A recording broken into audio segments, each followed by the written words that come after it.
Europe own hero shooters, and now I'm gonna let you know why. But before we get into the real nitty gritty, I'm gonna let you know who I am. I'm Coach Cuffy, a pro coach who has achieved tier 1 in both titles that we'll be covering today. And let's just say, I've worked with some pretty solid people across both games. I've achieved up to top 4 in both Western regions, and I haven't competed in Asia, but I'm sure I could win it. Rage bait aside, I mentioned Asia because that's where I want to start. If you asked me who owns hero shooters this time last year, it was extremely clear. For what seemed like years in Overwatch, we were experiencing a Team Falcons versus a Crazy Raccoon grand finals, both of them fielding rosters that were predominantly Korean. Korea's dominance, not only the initial dominance, but the sustained dominance over time caught up quite the buzz. Is it a mentality thing? Is it a social, cultural thing? Are they secretly putting machines in their brains so they have 10 times the reaction speed? We may never know. But one thing I can speak on, and one thing I do know, is my own personal experience being Western and being European. Picture this, a young Coach Cuffy 10 years ago. I was 13, I must have been 6'7". Every day after school, I would do my homework and I would play video games. But not just any video game, the same game that I had been playing for 10 years straight. By this point, I was pretty good at FIFA. What kind of a 13-year-old had 10 years of experience? Other than Lamine Yamal. But let's say in this party chat, the conversation drifts to future jobs. Cuffs, what do you want to be when you're older? And I've given you all the context. It's very clear that I would take a deep breath and say, I want to be a footballer, bro. Even to this day, most people don't know what esports is, I'm not gonna lie. Not around here anyway. Now, of course, I've never lived in Korea, but I look at the Korean players interacting in a day-to-day life, and they're treated like celebrities. I would assume that more people over there knows that playing esports is a job, and that is an actual career path. If I was training to compete from the age of 10, from the age of 13, like I just said, maybe I wouldn't be a coach. During this time period, games like StarCraft and League of Legends were booming.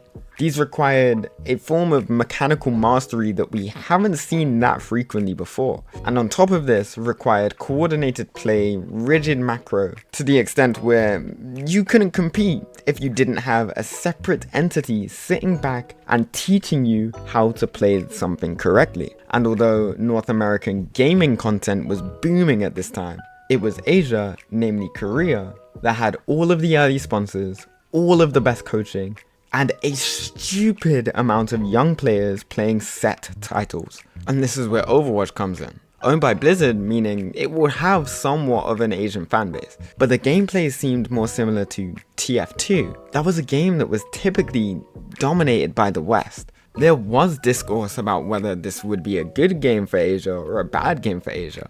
The current state of hero shooters were very chaotic, which in most cases didn't align with early first-person shooters or of course MOBAs. But as you know, Korea just applied MOBA theory to Overwatch and they were fine. But this is actually where things get juicy. This year we had an all EMEA final in Overwatch, where both European teams were actually able to beat Korean teams. And what I find interesting is the composition that the Asian team struggled into the most. It was always known that EMEA was a brawl region. For those of you that are newcomers, this is the concept of a slow-moving, super close-range team.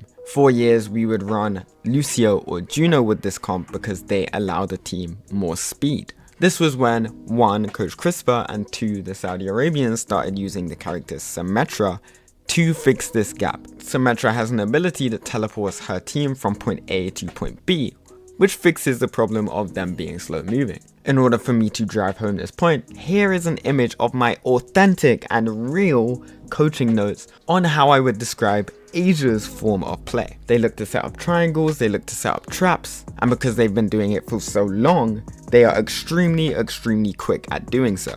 As you can imagine, this European TP strat is able to attack every single corner of these triangles as well as set up triangles for themselves. Now if you're faster than the opponent and you do more damage in the effective range, guess how that's gonna turn out. These rumors that happened before Overwatch came out about Korea struggling in a chaotic environment ended up becoming true. But why exactly did it take so long? Well, I've spoken about this in the past. Competitive esports have a really weird structure.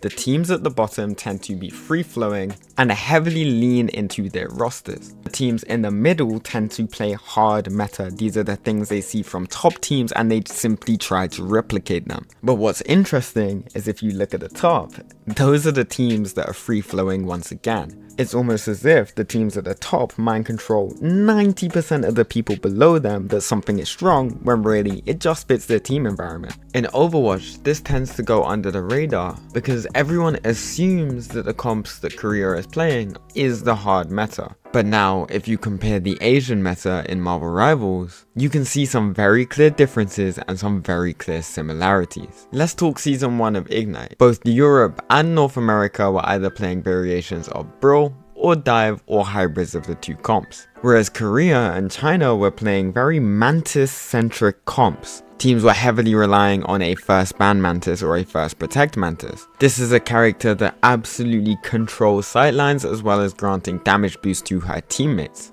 She was never weak, but she was not hard meta during this time of play. This Marvel Rivals character directly aligned with the philosophy of the Overwatch coaches in Korea, which could actually suggest that Korea favors their philosophy over the current meta. They almost disregarded the characters that were in play. They blocked out the noise and created their own style. I always thought Asia had objectively the best mentality when it came to playing Marvel Rivals matches. And this came into fruition because Mantis bans are now mainstream in both the West and the East. The reason why this is so abnormal and significant in my eyes is because the region that consistently performed the worst in Marvel Rivals had total control on the overall direction of the game. So what about EMEA? We know that this region has been extremely dominant in Marvel Rivals, and now more recently we've seen them take over Overwatch. Well, there is one overarching theme that is consistent throughout EMEA's play in all hero shooters. I personally like to call it compositional fluidity. Us as Europeans, we dominated TF2, we dominated Paladins, we are dominating Marvel Rivals, and we're actually dominating modern day Overwatch. The large majority of these games have a draft phase, but every single one of these games rely heavily on having a good composition. And I believe that ever since they invented hero bans, European teams have been beating these Korean and other Asian teams before the game has begun.